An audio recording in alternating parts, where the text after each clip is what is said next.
I'm Lynn. I just finished skiing the Blizzard 8.1 IQ Max. I skied the 158 length. This is a fabulous ski.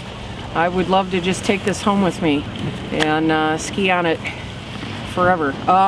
It's an all-mountain ski. It's about an 81 underfoot. It's got a 15-meter turn radius, and it's glued to the snow. It's very stable. It responds well. I skied long turns, medium radius turns. You have to ski actively on this ski. It is designed for the advanced and the expert skier.